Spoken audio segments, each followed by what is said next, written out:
Perkenalan, nama saya Putri Daudiani dari kelas Ilmu Komunikasi 1B dengan NIM 21120610044. Pada kesempatan kali ini, saya akan membahas mengenai sistem komunikasi pedesaan. Apa yang dimaksud sistem komunikasi pedesaan? Sistem komunikasi pedesaan adalah sistem komunikasi di masyarakat yang entah sadar atau tidak telah berjalan dengan sendirinya, seolah-olah menjadi kesepakatan di antara mereka. Memang kebanyakan mereka melakukan komunikasi secara langsung atau lisan dengan berbagai saluran seperti arisan, pengajian, duduk-duduk di depan rumah, dan lainnya mengikuti kebiasaan setempat. Sistem komunikasi pedesaan dibagi menjadi 3, yaitu yang pertama media rakyat, koran masuk desa, dan media tradisional. Baik, di sini saya akan membahas mengenai media tradisional. Media tradisional dikenal juga sebagai media rakyat. Dalam pengertian yang lebih sempit, media ini sering juga disebut sebagai kesenian rakyat. Media rakyat tampil dalam bentuk nyanyian rakyat, tarian, musik instrumental, drama, pidato, dan semua kesenian rakyat berupa produk sastra, visual, ataupun pertunjukan yang diteruskan dari generasi ke generasi. Selanjutnya, ragam media tradisional. Nurudin 2004 mengatakan bahwa membicarakan media tradisional tidak bisa dipisahkan dari seni tradisional, yakni suatu bentuk kesenian yang digali dari cerita-cerita rakyat dengan memakai media tradisional. Media tradisional sering disebut sebagai bentuk folklore. Bentuk-bentuk folklore dibagi menjadi 7, yaitu yang pertama cerita prosa rakyat, contohnya seperti mite, legenda, dan dongeng. Yang kedua ada ungkapan rakyat seperti peribahasa dan pepatah.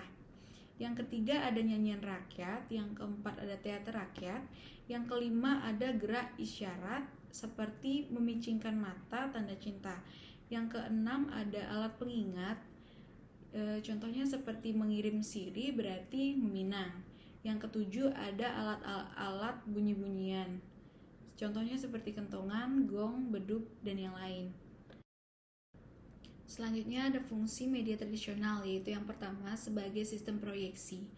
Folklore menjadi proyeksi angan-angan atau impian masyarakat jelata atau sebagai alat pemuasan impian masyarakat yang termanifestasi dalam bentuk stereotip dongeng. Contohnya seperti cerita bawang merah bawang putih. Yang kedua sebagai penguat adat. Cerita Nyi Roro Kidul di daerah Yogyakarta dapat menguatkan adat Raja Mataram. Yang ketiga yaitu sebagai alat pendidikan. Contohnya adalah cerita bawang merah bawang putih. Cerita ini mendidik masyarakat bahwa jika orang itu jujur, baik pada orang lain dan sabar, akan mendapatkan imbalan yang layak. Yang keempat yaitu sebagai alat pelaksana dan pengendalian sosial agar norma-norma masyarakat dipatuhi. Contohnya seperti cerita kata yang congkak. Selanjutnya, keberadaan media tradisional, yaitu yang pertama, diperkenalkannya media massa dan media hiburan modern seperti media cetak, bioskop, radio, dan televisi. Yang kedua, penggunaan bahasa Inggris di sekolah-sekolah yang mengakibatkan berkurangnya penggunaan dan penguasaan bahasa pribumi, khususnya Tagalog. Yang ketiga, semakin berkurangnya jumlah orang-orang dari generasi terdahulu yang menaruh minat pada perkembangan media tradisional ini. Dan yang terakhir, berubahnya selera generasi muda. Nah, selanjutnya, peran media tradisional dalam sistem komunikasi. Media tradisional mempunyai nilai yang tinggi dalam sistem komunikasi karena memiliki posisi khusus dalam sistem suatu budaya. Tanda-tanda informasi yang telah dilontarkan dalam pertunjukan tradisional itu maupun konteks kejadian mengakibatkan orang-orang berasal dari sistem budaya lain sulit menyadari, memahami, dan menghayati ekspresi kesenian yang bersifat verbal, material, maupun musik yang ditampilkan. Pesan-pesan pembangunan dapat disisipkan pada pertunjukan-pertunjukan yang mengandung percakapan, baik yang bersifat monolog maupun dialog, dan yang tidak secara kaku terikat pada alur cerita. Wayang misalnya, salah satu pertunjukan tradisional yang terdapat di Jawa, Bali, dan daerah-daerah lain di Indonesia.